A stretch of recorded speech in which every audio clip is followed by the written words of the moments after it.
ça tombe pas juste, c'est impossible.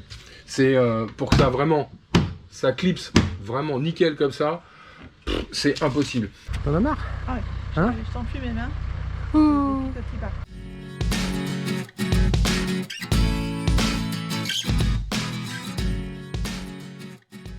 Eh ben salut à tous. Une petite vidéo pour vous faire voir le tableau électrique. Il a été monté, donc pas raccordé encore, hein, parce que les câbles sont encore derrière. Donc là il a été mis en place avec la charnière piano et des petits clips d'attache qu'on peut avoir ici comme ça, là, hop, là, 6 clips, comme ça directement, et tous les éléments ont été mis ainsi que les interrupteurs. Donc il va manquer certainement encore des petites bidouilles.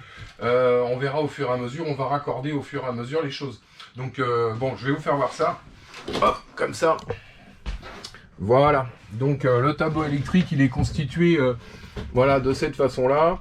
Donc on va avoir, je pense, à ce niveau-là, tout le matériel, la radio, les choses comme ça. Je sais pas, enfin peut-être tout le matériel nécessaire. Ici, on va avoir toutes les parties des pompes, les lumières, etc.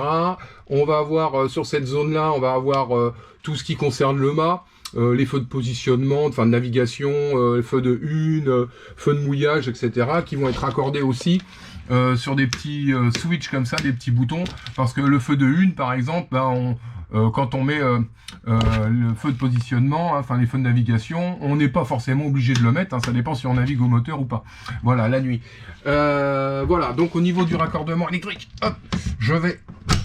Voilà, donc tout est là, tout est prêt. Hein, à chaque fois, il y a les raccordements qui sont... tout est prévu. Ici, il n'y a plus qu'à ressouder les fils au fur et à mesure. Tout est... voilà, tout est en vrac. Là, pour l'instant, tout est en vrac dedans. Donc, on va faire au fur et à mesure. Je vais acheter une batterie qui va me servir pour le moteur. Donc, je m'en servirai pour faire des tests. C'est-à-dire, je la brancherai comme ça, à blanc, hop, direct, pour faire des tests au fur et à mesure, voir si tout fonctionne bien, s'il n'y a pas un problème.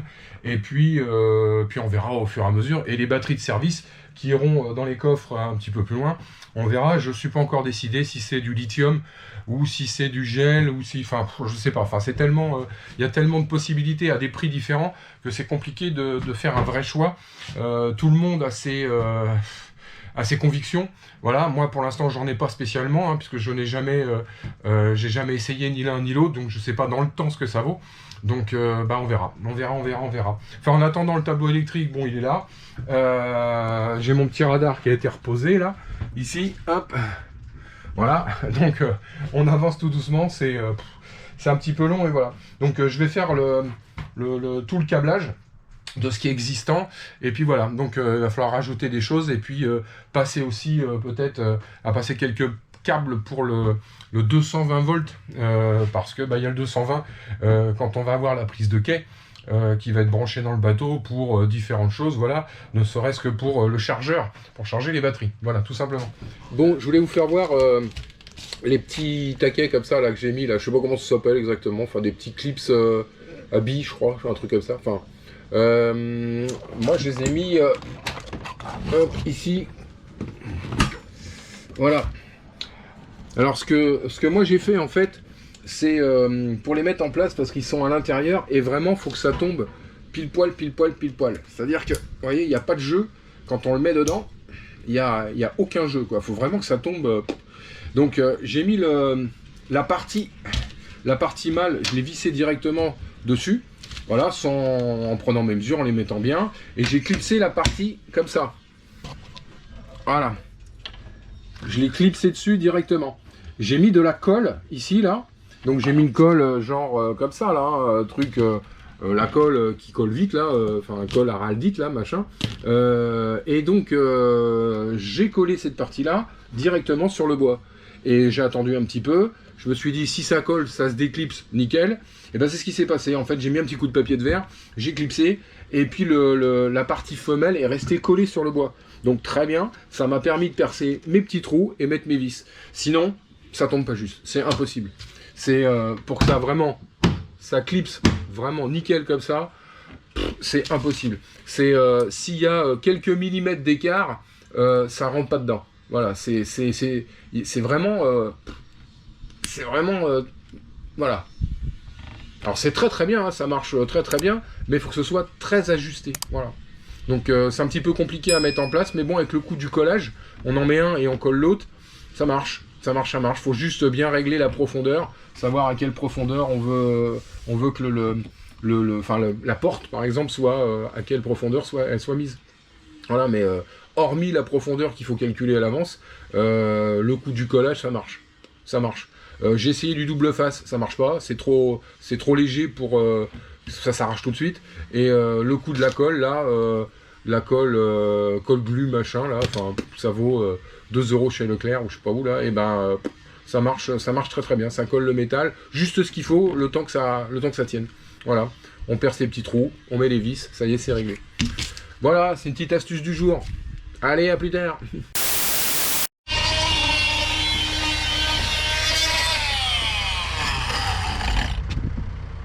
Ça bosse? Regarde là.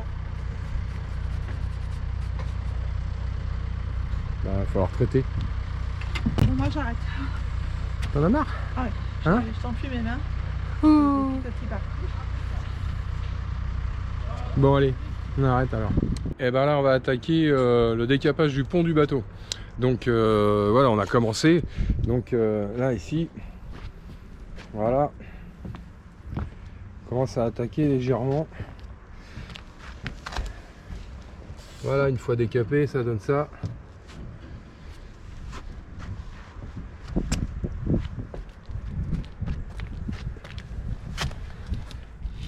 Donc là, on a l'antidérapant et on s'est aperçu que sous l'antidérapant, il y avait de la flotte à certains endroits.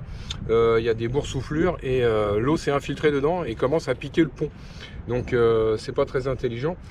J'aime pas forcément l'esthétique de ce truc là et je vais certainement changer pour mettre quelque chose d'un petit peu plus chouette.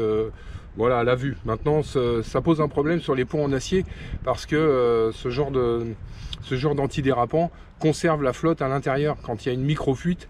Voilà, et là, c'est pas bon du tout, quoi. Genre comme là. Ici, là. Ouais. Donc là, on a une petite boursouflure et l'eau s'est infiltrée dedans et dedans, c'est plein de flotte.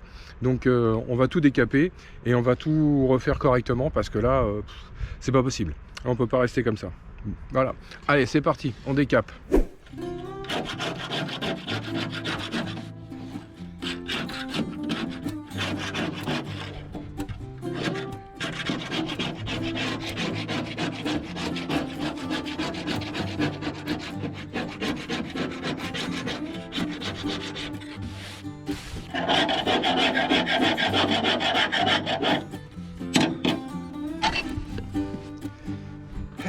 C'est pas facile, hein.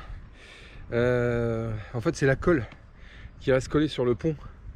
Donc voilà, on va faire au moins le petit bout devant là, puis on va essayer de traiter avec du Rustol CIP. Au moins, ça va le protéger un petit peu.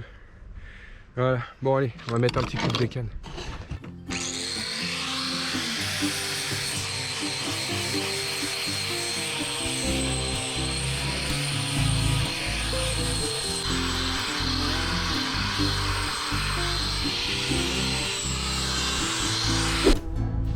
Il reste tout ça.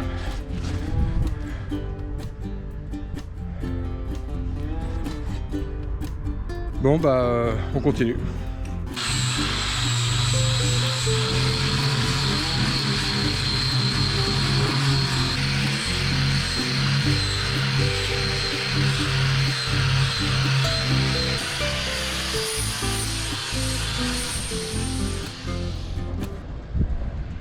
J'ai quand même bien fait parce que mine de rien l'antidérapant là c'est bien joli tout ça, mais en fin de compte c'est rempli de flotte le truc. Je crois que je vais faire.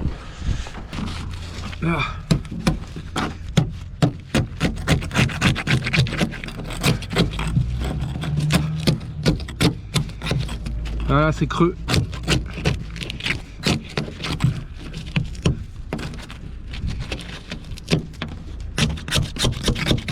Voilà, c'est creux et la flotte s'infiltre là-dedans.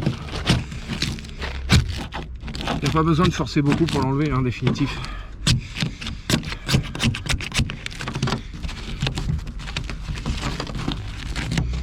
Hein. Et le problème c'est que ça finit par rouiller. Donc je trouve que c'est un produit qui est très très bon, mais pas sur les bateaux en acier. Trop dangereux. Voilà, à long terme, s'il y a une infiltration d'eau, pose problème. Voilà, voilà. Donc on va tout enlever.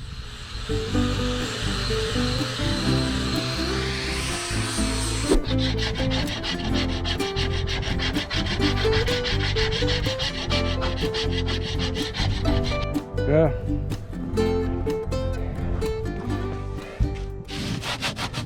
C'est la colle qui veut pas partir.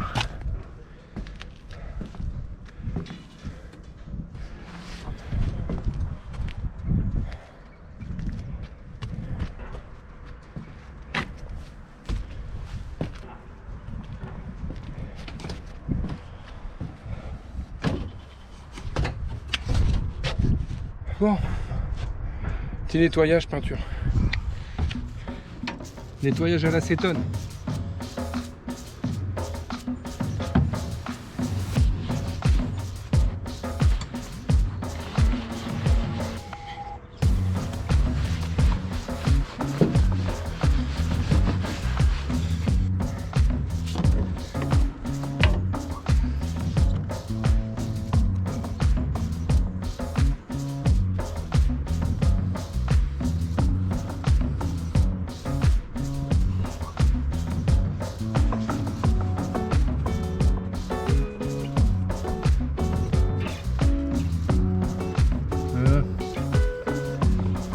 Ça va le protéger un petit peu pour l'hiver. Ça va très bien.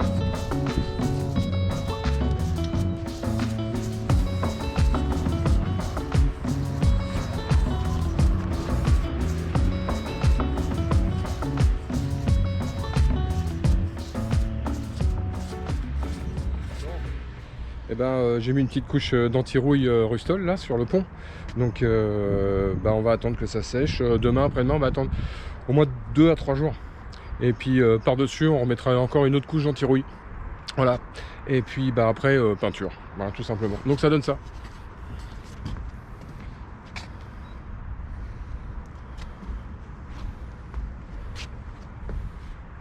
Voilà, donc on n'a pas fini de gratter, de poncer et de mettre des anti-rouilles partout.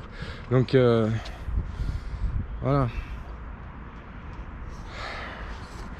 Il y en a pour un petit moment. Hein. Là je vois en 3 heures, j'ai fait que l'avant là-bas. Enfin gratter, poncer, nettoyer et une couche d'anti-rouille. Donc j'en ai pour à mon avis une bonne dizaine de jours pour faire tout le bateau, quoi. Pour faire le pont. C'est pas d'enlever l'antidérapant qui est compliqué, c'est d'enlever la colle de l'antidérapant qui est restée collée sur le pont. Alors là, pour l'enlever, ça c'est une autre paire de manches, quoi. Faut vraiment y aller à la meuleuse, quoi, carrément, quoi, sans attaquer le métal. Enfin bon, première partie qui est faite, voilà. Allez.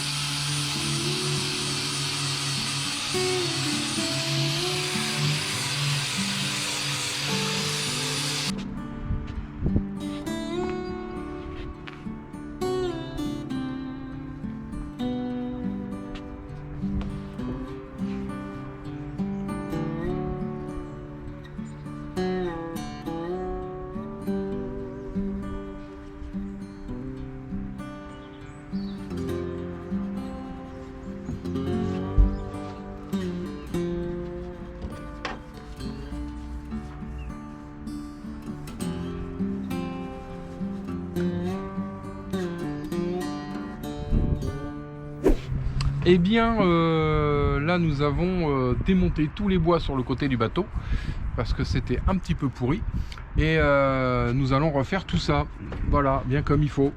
Donc on va refaire exactement la même chose mais en neuf. Voilà, voilà, voilà. On peut pas les dégager plus? Si. Voilà le pont en cours de route.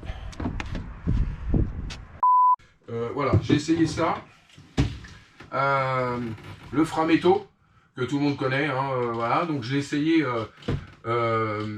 sur la coque, sur le pont, parce qu'on avait des tout petits points de rouille dessus, donc je me suis dit je vais essayer ça, j'avais ça sous la main, donc j'ai testé.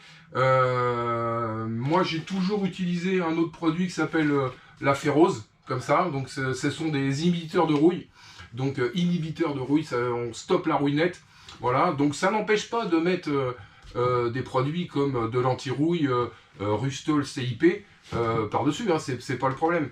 D'ailleurs ça fait un très bon combo au niveau de l'anti-rouille, c'est-à-dire si vraiment on est inquiet au niveau de la pénétration de la rouille, etc., on peut de toute façon mettre un peu de Ferrose dessus, et puis repasser nos 2 couches de Rustol CIP par-dessus pour avoir un anti-rouille et être tranquille, ce qui la plupart du temps je fais. Voilà, maintenant, techniquement, le Rustol n'a pas besoin, enfin le CIP n'a pas besoin d'avoir ce type de produit en dessous. Maintenant, il y a des fois c'est bien attaqué, et par prudence, par sécurité, moi j'en mets. Maintenant c'est pas une obligation, voilà, c'est moi personnel, voilà. Donc j'ai testé ces 2 produits là. Ça, alors quoi vous dire, j'en ai mis 2 fois sur le pont à 2 endroits différents. 1 mois et demi après, la rouille retraversée. Donc mauvaise pioche, c'est ça fonctionne si c'est pas très rouillé. Voilà, faut qu'il y ait une mince pellicule de rouille. Si vraiment c'est attaqué, ça commence à être attaqué. Enfin, je sais pas. Enfin là, ça n'a pas été très bon pour moi. Voilà, donc je vais pas leur faire une mauvaise publicité. C'est un produit qui est très connu. Voilà, je m'en fous, mais quelque part pour moi ça n'a pas fonctionné. J'ai réutilisé la Ferrose que j'utilisais d'habitude, voilà, et bah, ça a parfaitement marché. Ça a stoppé la rouille net, ne serait-ce que dans la baille à mouillage.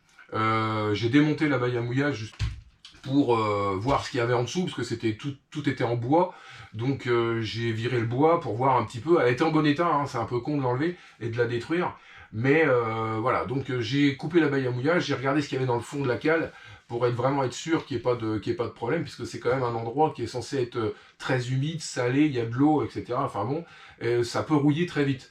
Donc bah en fait j'avais 2 petits trucs gros comme une pièce de 2 € au fond, donc je les ai traités donc à la Ferrose, et puis j'ai remis donc 2 couches de Rustol CIP dessus. Voilà, donc là après il va y avoir une peinture genre c'est de la bandoline pour peindre les fonds de cale, donc je vais mettre 2 couches de bandoline dedans et refaire une baille à mouillage en bois correct qui va être stratifié de manière à ce qu'il n'y ait pas d'eau qui coule à l'intérieur, que ça soit complètement étanche. Donc ça on va s'en occuper incessamment sous peu. Voilà, donc on va rattaquer le pont, hein, comme il fait pas trop moche, voilà. Bientôt on va avoir les hublots à faire, tous ces petits hublots là comme ça là, qui sont en plastique épais là, en polycarbonate, je sais pas quoi là. Ils ont été commandés, donc on va les recevoir bientôt, donc on va pouvoir les remettre ça à neuf. Et puis les encadrements de hublots, etc. Donc on va avancer sur le pont un petit peu. Voilà, on va avancer. On a le vernis qui va être fourni par Owatrol, donc c'est devenu un partenaire. Alors pour la petite histoire, c'était pas prévu que ce soit vraiment un partenaire, parce que au départ, moi je les ai appelés pour avoir des renseignements techniques sur le produit, sur le Rustol CIP, voilà, et que je connais bien moi, enfin que j'ai déjà utilisé, et de fil en aiguille, ils nous ont dit à ce moment-là on vous fournit un petit peu de peinture, et puis en contrepartie vous nous faites une petite vidéo qu'on mettra en ligne. Je dis écoutez, ma foi, si vous voulez, hein, c'est pas, moi ça me dérange pas, au contraire, voilà, ça me fait gagner un pot de peinture.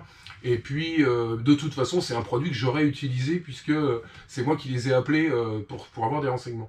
Et puis en fait, de fil en aiguille, ils vont nous fournir un petit peu plus donc de CIP pour faire le pont du bateau, donc ce qui est très bien. Donc voilà, on va avoir l'antidérapant aussi qui vont nous livrer. Donc on va tester cet antidérapant. Moi j'utilisais une autre marque avant, c'est pas un problème, on va tester celui-là, on va bien voir, hein, il est prévu pour. Et puis on va avoir du D1, donc en fait qui est un saturateur qui va servir donc à faire tous les vernis extérieurs du bateau. Donc les bordées sont en bois, donc on va les refaire, hein. Vous avez vu qu'on les a enlevés, donc on va refaire ça propre. Et puis donc ils seront faits avec un D1. Pareil pour les bancs extérieurs, on va les refaire en bois. Et puis voilà, donc il n'y a pas grand chose en bois dans le bateau, c'est sûr. Mais ce qui est en bois, bon, on va le faire en bois verni, ça sera tout aussi sympa, quoi. Voilà. Bon, bah sur ce, voilà, donc je suis bien content d'avoir un partenariat avec Ogoatroll, je trouve que c'est sympa, quoi, voilà. Alors ça ne monte pas des sommes astronomiques non plus, faut pas délirer, c'est pas un sponsor, il nous finance pas. Mais de nous filer 2 pots de peinture gratos en échange d'eux, bah, je trouve c'est cool parce que, quelque part, de toute façon, je les aurais achetés dans le commerce, quoi qu'il arrive. Donc, de toute façon, je me serais servi de ces produits-là. Donc, autant, voilà, hein, lier l'utile à l'agréable. Bon, bah, je vais monter sur le pont et puis je vais commencer à poncer un petit peu. On va profiter qu'il fait beau, là, parce que j'aimerais bien avancer sur le pont et que la peinture extérieure soit faite, ainsi que le carénage et tout ça. Ça serait quand même vachement bien. Ça serait quand même vachement bien. Enfin, bon. Bon, on avance. Allez, j'avance. À plus tard.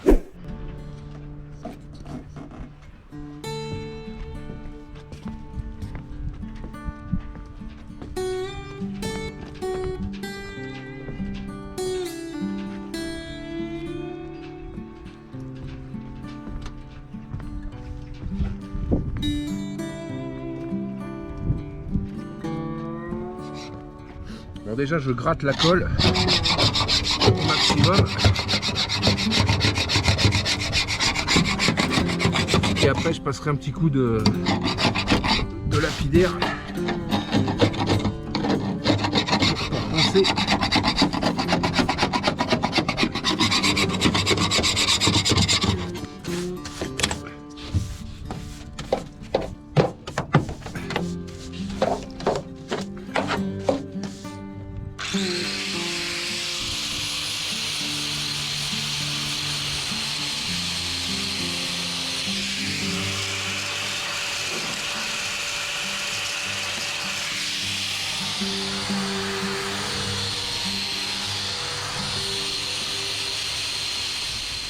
Bon, c'est pas simple.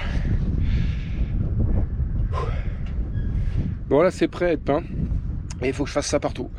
Donc je vais pas tout filmer, hein, mais voilà, c'est juste pour donner l'exemple. Donc grattage de la merde qu'il y a dessus. Là, toute la colle qu'il y avait là, de l'ancien antidérapant. Et puis après ça, bah, un petit coup de ponçage, peinture. Donc et puis voilà, puis on continue le cirque. Donc il y a tout le reste à faire. Voilà, c'est parti. Bon, je vais vous faire voir un petit truc. Tout à l'heure, je parlais du Frametto et de la Ferrose. La différence qu'il y a vraiment. Alors, je vais vous faire voir, c'est simple. Ici, il y a eu une petite tache de rouille qu'on voit ici, là, en surface. Hein, c'était rien de très grave. Ça a été traité à la Ferrose, donc en 3 couches. Donc ça a été stoppé net, hein, pour faire un essai. Et puis là, ici, ça a été fait au Frametto. Et en fait, on voit que même en 3 couches avec le Frametto, toute la zone qui était rouillée, qui a été poncée avant, grattée à la brosse métallique, etc., pour essayer d'enlever un maximum de rouille, est réapparue. Alors je sais pas si on le voit un petit peu là, comme ça, mais on voit bien la zone ici, là, ici, où la rouille est grattée en dessous. Et quand j'ai gratté avec mon petit appareil là, comme ça, j'ai juste gratté vite fait, ça a sauté tout de suite, quoi. Donc je suis pas convaincu. Alors c'est du galvanisé au départ, je sais pas est-ce que ça joue ou si ça joue pas, mais en attendant le Frametto j'en mettrai pas sur le bateau, quoi. Enfin voilà, ou alors en dépannage à l'intérieur mais pas en extérieur. Enfin pour moi, hein. Là voilà, c'était pas convaincant là. Et il y a eu 2-3 autres endroits, je sais plus, là-bas, où il y en a eu, ça a pas tenu non plus. Ça c'est plus ou moins décollé, quoi. Donc voilà. Et là en Ferrose, il y a eu un petit peu là, ici là. Donc là, nickel. Et un petit peu ici. Là nickel, c'est pas réapparu, on voit pas la rouille qui réapparaît. Donc bon, donc je reste sur ma Ferrose et mon Rustol CIP derrière. Au moins on va assurer. Voilà. Et puis après il y aura la peinture et l'antidérapant. Voilà, c'était pour la petite histoire. Bon, et ben après une après-midi de ponçage et de grattage, j'ai quand même réussi à faire ça. Donc le petit bout qui est là, ici, le bout qui est là et le bout qui est là. Parce que en fait, Ce qui est super chiant à enlever, c'est la colle, là, ça là. C'est infernal. Sinon à poncer c'est pas très compliqué, mais la colle elle tient, mais c'est infernal quoi. C'est les anciennes plaques antidérapants qui étaient dessus là. Et en fait on va faire autrement, on va faire je pense une peinture antidérapante. Un peu on voit un peu comme là chez le bateau du voisin, on voit les traces où il y a de l'antidérapant. Je vais plutôt passer sur une peinture, ce sera plus facile peut-être à réparer. Et puis moins cher, voilà aussi. Donc bon. Donc on continue. Voilà, donc là il y en a une partie qui a déjà été faite. Et puis voilà, donc la prochaine fois on va continuer par là et puis jusqu'au bout, tout le roof à faire. Donc il y a encore un paquet de ponçage avant d'arriver à la peinture finale. Donc voilà. Bon, eh ben on y retourne la prochaine fois. Au bout de 2 jours de ponçage, on a réussi quand même à en partie finir le pont. Voilà, donc ça donne ça. Donc on va avoir toutes les zones qui ont été poncées. Là je suis en train d'attaquer le roof pour remettre pareil une couche de peinture. Donc là je le fais à la ponceuse. Et là tout a été décapé. Là on voit bien même les petits recoins. Donc là, faut que ça soit bien nettoyé. Il me reste tout l'arrière là à démonter et à faire aussi. Et les bancs à démonter et à poncer. Ainsi que le cockpit ici. Donc voilà. On avance tout doucement. Là, c'est là encore du ponçage. Il fait pas trop mauvais, donc on va en profiter. Et puis on va peindre le plus vite possible pour mettre l'anti-rouille. Parce que là, la tôle, à des endroits, elle est complètement à nu, quoi. Voilà. Donc on va pas la laisser comme ça parce que sinon ça va rerouiller. Donc on va pas non plus, enfin rerouiller, ceci dit elle est galvanisée, hein, donc il n'y a pas trop de problème. Enfin voilà, et ben on continue sous le soleil. Voilà. Bon allez, je continue mon petit boulot.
Bon, on avance.